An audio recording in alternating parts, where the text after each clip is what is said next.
de una actualización del protocolo de vigilancia epidemiológica y el manejo del aislamiento preventivo en el contexto de esta cuarentena y el manejo de la pandemia. Básicamente, esto está orientado al manejo de formas leves, clínicas leves de la infección que ya conocemos, COVID-19. Se basa fundamentalmente en una revisión exhaustiva de la evidencia científica actualizada, nueva información producida en los últimos tiempos y que tiene como, digamos, base publicaciones científicas en renombradas revistas del ámbito médico, Lancet, New England Journal of Medicine, por ejemplo. También lo que se está aplicando en algunos países donde inclusive la implementación de estas actualizaciones ya están siendo probadas desde hace un buen tiempo, el caso de Corea, Singapur, por ejemplo, y tiene como gira en torno a una actualización sobre los tiempos de contagio, de infección activa, digamos, o de posibilidad de contagio por parte del virus, que está puesto en evidencia, ronda los 14 días. Básicamente tendremos que ir considerando inclusive una modificación en la nomenclatura que tradicionalmente usábamos, hablando de positivos y negativos, a pacientes contagiantes y no contagiantes, justamente en razón de que una condición que podría considerarse determinante para el manejo de un caso positivo de COVID-19 es la condición de contagio o el riesgo de contagio a otras personas, más que la detección de trazos del virus en la secreción nasofaríngea de un paciente determinado. Verán más adelante que básicamente está contemplada una cierta flexibilización del protocolo que venía aplicándose hasta ahora, pero en líneas generales podemos afirmar que con esa flexibilización aún, el protocolo que entra a regir desde el día de la fecha es inclusive más estricto que el de otros países, incluso nuestros vecinos. Y bueno, como decía, hay una actualización en los plazos de aislamiento relacionados con la presencia de la infección en un paciente, y esto va a tener impacto también en los casos de cuarentena sanitaria obligatoria que llevan a connacionales venidos del extranjero a tener que permanecer en un confinamiento de 2 semanas, en albergues o en hoteles de salud y bajo ciertas condiciones en su entorno domiciliario. A modo de ejemplo, para que se tenga una idea, estaríamos estableciendo como plazo máximo de aislamiento el de 3 semanas, 21 días. Y hemos visto nosotros que algunos pacientes fueron dados por recuperados y salieron de alta de un albergue hasta 60 días después de estar en confinamiento, ¿verdad? Entonces, el cambio va a ser bien notorio, pero las condiciones de seguridad van a seguir siendo las mismas, con total garantía para la población general, y nos van a inclusive permitir también un manejo racional, adecuado de los recursos con los que contamos para el manejo, la gestión de esta situación de pandemia. Yo quiero pasarle la palabra al doctor Guillermo Sequera, y sin dejar de mencionar que este borrador de protocolo inicialmente fue compartido con sociedades científicas de nuestro medio, que apoyaron al Ministerio de Salud desde el campo de su conocimiento, el caso de la Sociedad Paraguaya de Infectología, el caso de la Sociedad Paraguaya de Pediatría, la Sociedad Paraguaya de Neumología. Aquí nos acompaña el doctor Fusilo, que es un referente en la especialidad. y entendemos nosotros que esta documentación que va a estar disponible a partir de hoy a todos, contribuye también digamos, se va a constituir en una herramienta que nos va a permitir una mejor gestión aún de la pandemia en nuestro medio. Gracias, viceministro. Bueno, algunas definiciones fundamentales para que son los pilares un poco de este cambio de protocolo. La definición del caso confirmado prácticamente no cambia, es toda persona que dio positivo al SARS-CoV-2. No importa si el CT es alto, si el CT es bajo, si es positivo, para nosotros es un caso confirmado y se procede de la misma manera. Un caso recuperado, una persona que era positivo, en todo caso confirmado, que luego de 14 días del inicio de signos y síntomas se encuentra asintomático por lo menos 3 días. Esto es un cambio muy importante porque nosotros antes teníamos que hacerle 2 tests seguidamente, el día 15, el día 16 o 17, y atrasaba mucho el número de recuperados que tenemos en el país. Cuando nos comparamos con otros países que están trabajando muy bien también en la región, como el caso de Uruguay, el ritmo de recuperado de ellos es prácticamente automático al día 14, porque manejan este protocolo que nosotros vimos también la experiencia de ellos, aprendimos también de ellos, ¿verdad? Por eso estamos actualizando. En el caso de los asintomáticos, se tendrá en cuenta 14 días a partir de la fecha de la toma de muestra para el diagnóstico. Esto es una diferencia importante. Una persona, entonces, voy a poner un ejemplo, una persona que tiene síntomas, se hace el test, ¿sí? Y lo ideal es hacerse el test. Nosotros siempre recomendamos allá por el 5º o 6º día de síntomas, es lo ideal. Eso va a estar, todos esos detalles van a estar en el protocolo en extenso. Pero yo cuento mi día 1, el día del inicio de síntomas, y a partir de ahí cuento 14 días. Si yo completo esos 14 días ya prácticamente con los últimos 3 días sin síntomas o más, ya estoy recuperado, no necesito estar teniendo el doble negativo que tenía antes, ¿sí? El otro caso es cuando una persona totalmente asintomática, estamos viendo eso, generalmente cuando vamos a un contacto de un caso positivo o en los estudios prequirúrgicos encontramos a alguien que es positivo y no tiene ningún síntoma, esa persona debe guardar cuarentena 14 días desde la fecha de toma de muestra, porque ahí no tenemos la referencia al inicio de síntomas, ¿sí? Bueno, y un caso descartado es todo caso que nosotros sospechamos COVID, pero que tiene un resultado negativo. No tiene mucho secreto. Nosotros podemos seguir sospechando en COVID, tengo un resultado negativo, es sospechoso, tiene síntomas de COVID, me salió negativo y puede ser de que yo haya tomado la muestra muy rápido o la carga viral no era suficiente como para poder detectar con las técnicas de RT-PCR y puedo volver a repetir. Si nuevamente me sale negativo, tengo que estar considerando otras etiologías, otras causas de la enfermedad. Siguiente diagrama. En líneas generales, esto un poco es de otros protocolos internacionales. En líneas generales, aquí lo importante, todas las recomendaciones se basan para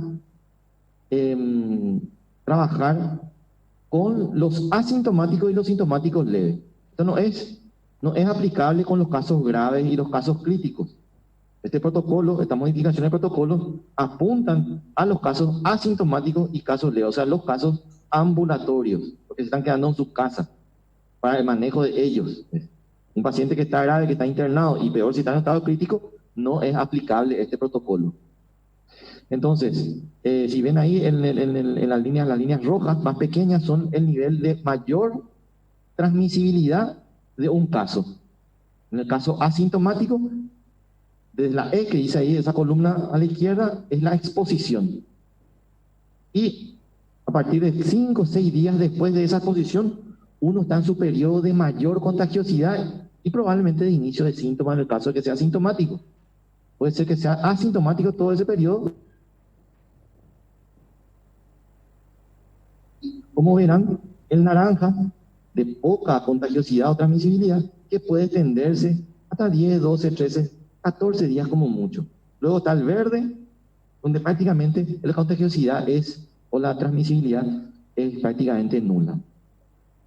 Entonces, en estos casos la recomendación, volviendo, este gráfico es un poco lo que da los fundamentos del por qué esta decisión de poder, en los casos de los asintomáticos, no hacer el test para darle de alta. ¿Sí? Pero sí, tiene que guardar la cuarentena de 14 días. Aquí vemos una gráfica de lo que es la carga viral midiendo las copias de RNA por ml. ¿Sí? Esto no es por el CT. Esta tecnología nosotros no podemos hacer aún en el país, medir la carga viral directamente. Entonces, fíjense, en el color verde la curva lo que hace es que prácticamente está alta, su contagiosidad es alta, la verde, hasta el día 6, 7, 8. En realidad es alta hasta el día 6, pero puede seguir contagiando ya menormente los días 7, 8, 9 y prácticamente los días siguientes es prácticamente excepcional. En cambio, si nos fijamos en la línea naranja, que es una recta allá arriba, ese es un caso grave, que en todo momento prácticamente tiene un alto nivel de...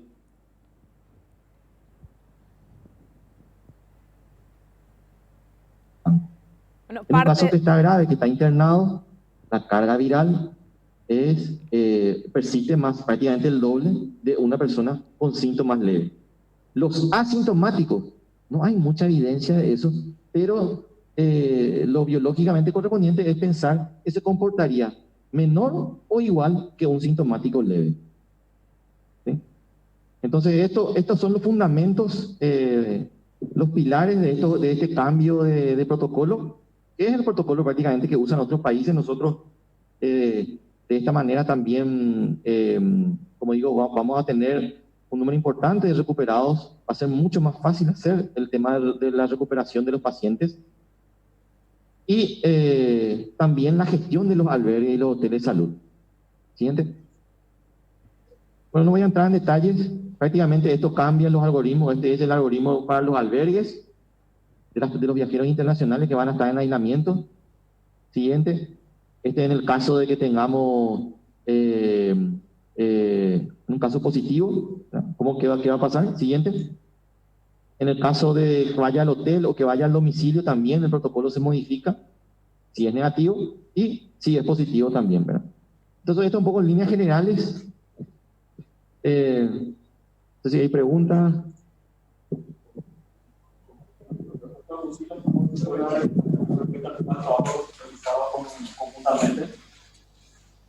Sí, algunos comentarios. Nosotros hemos tratado de colaborar con el Ministerio de Salud dentro de la Sociedad Paraguaya de Neumología. Estamos tratando de participar en los protocolos y tratar de colaborar dentro de lo que es nuestra área científica de interés.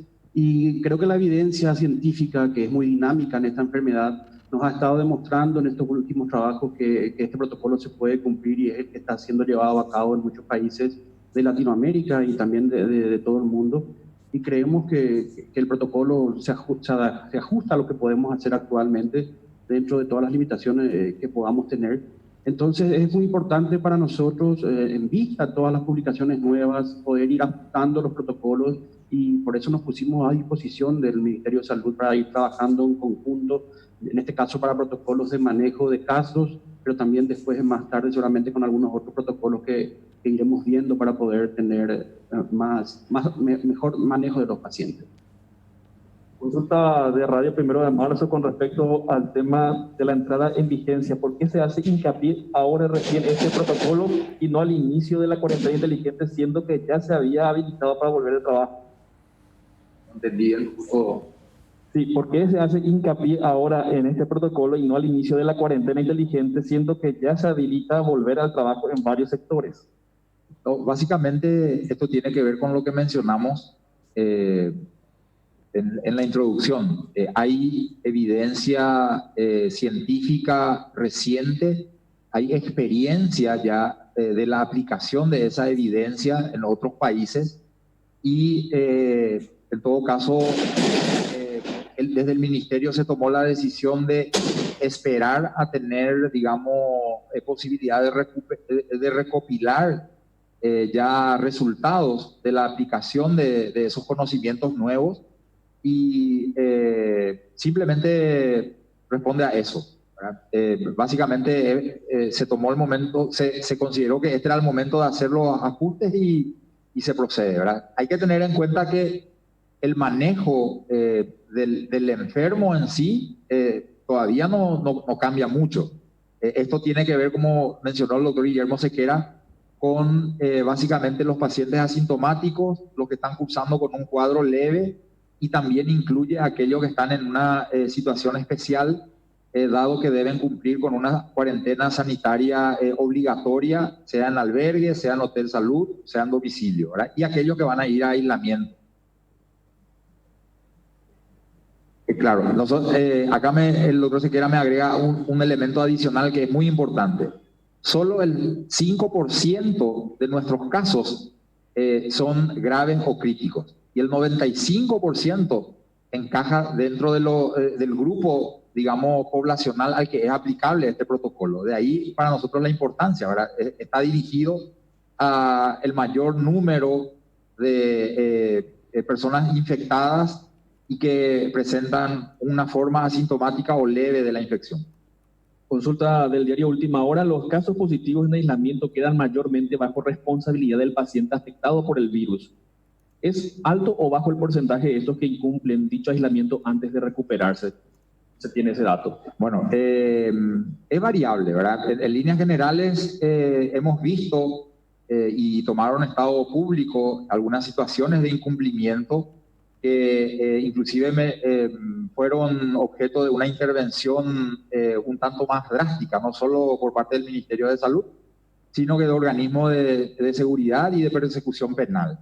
En ese sentido, todas esas posibilidades están, digamos, como disponibles en el caso de alguna transgresión al cumplimiento de una cuarentena. En líneas generales, a estas alturas, nosotros entendemos también que la población ya está más familiarizada con algunos conceptos que hacen a la gestión de la pandemia, y en todo caso hay una responsabilidad que tiene que ser necesariamente compartida, ¿verdad? Partimos de una responsabilidad individual desde el punto de vista del ciudadano que pudiera estar infectado, y también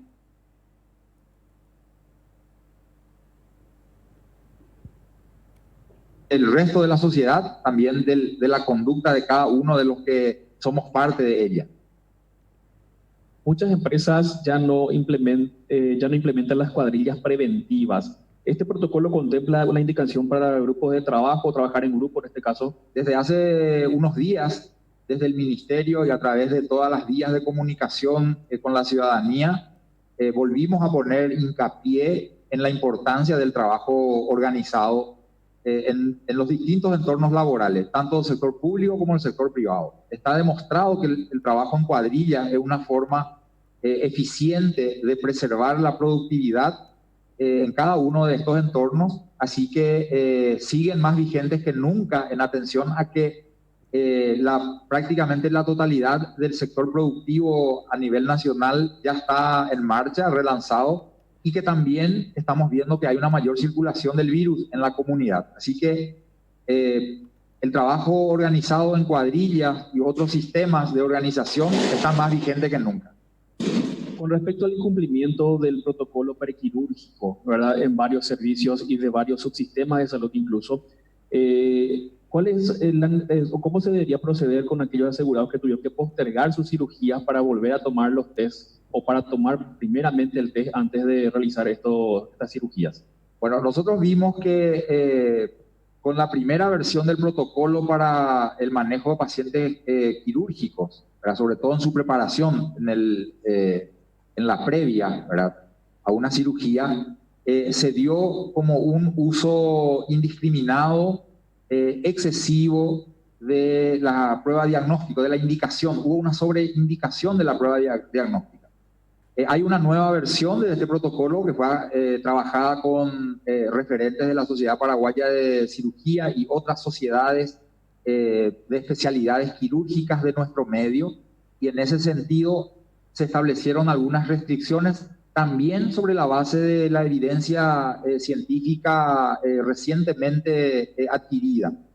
Y a modo de ejemplo, podemos decir que el test para COVID-19 preoperatorio debe estar restringido a las cirugías que van a requerir de una anestesia general con intubación, en razón de que se manipula la vía respiratoria, como una forma de, si bien el personal de salud tiene que protegerse de igual forma para cualquier procedimiento, obviamente, también una forma de dar cierta garantía a ese un paciente realizando maniobras invasivas, y por otro lado también anticipar la posibilidad de una evolución no acorde a lo esperado en un paciente que pudiera estar infectado y que va a ir a una anestesia general con complicaciones respiratorias eventuales.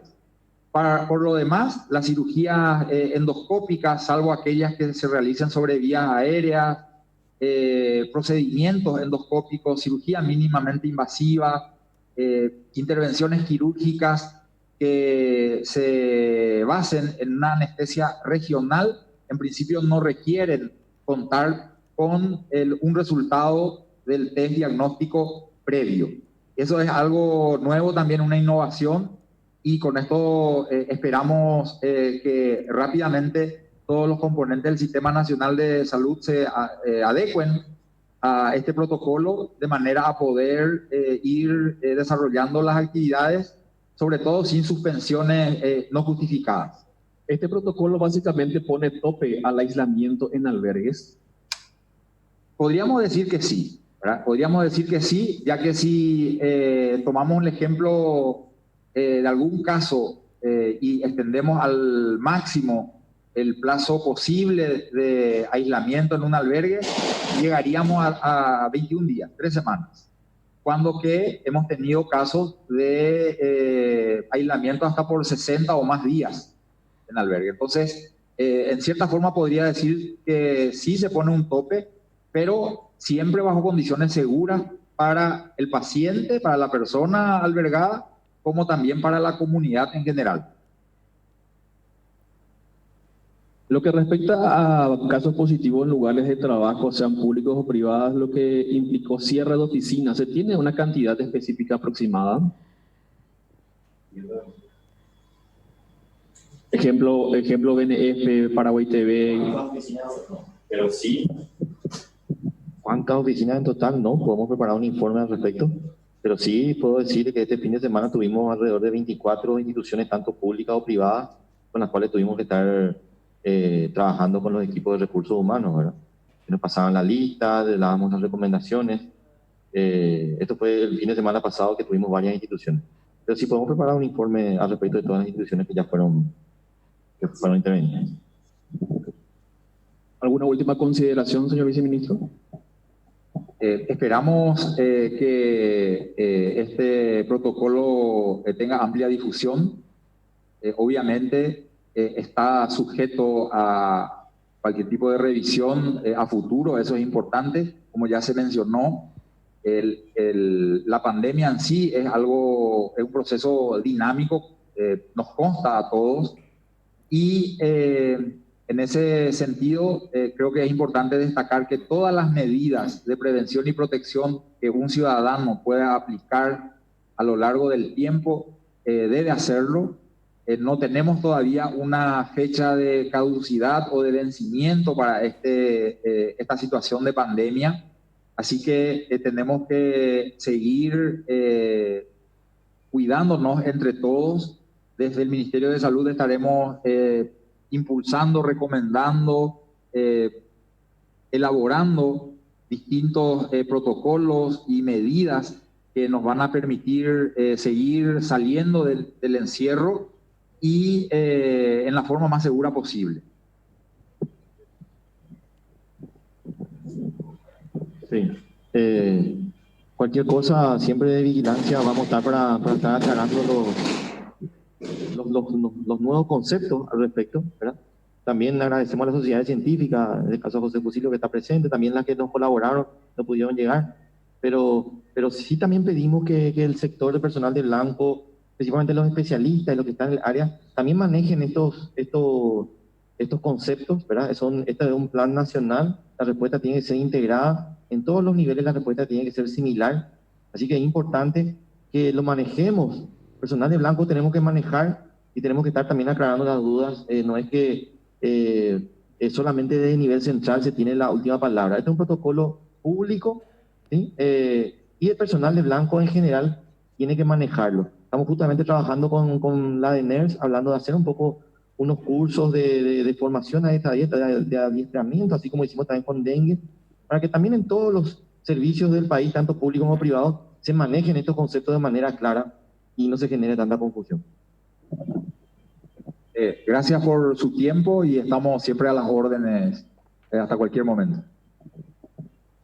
Muchas gracias a nuestras autoridades. Les informamos que este protocolo estará vigente en la página web en breves instantes, así como la presentación también disponible para compartir. Bueno, correcto, parte de la explicación que estuvieron realizando las autoridades de salud. Algunos cambios que son significativos. Importante el dato para aquellos que están en albergues, porque decía claramente el doctor Portillo que muchos tuvieron que pasar inclusive hasta 60 días en un albergue porque resulta que seguían apareciendo casos positivos y eso les afectaba igualmente a los que arrojaban negativo. Cambia este aspecto totalmente y como máximo uno podrá permanecer en estos albergues hasta 21 días, hacían esa aclaración.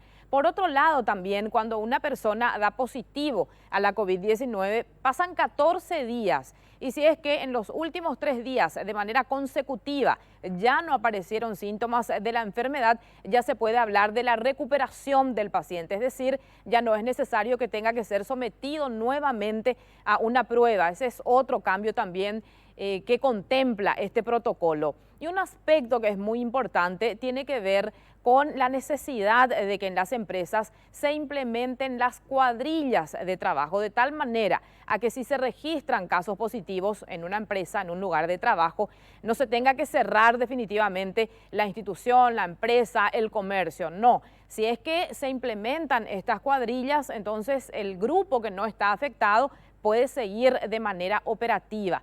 Así que es otro aspecto que contempla este protocolo que ya lo decían, en minutos más ya se compartirá este documento en la página del Ministerio de Salud para que todos puedan acceder.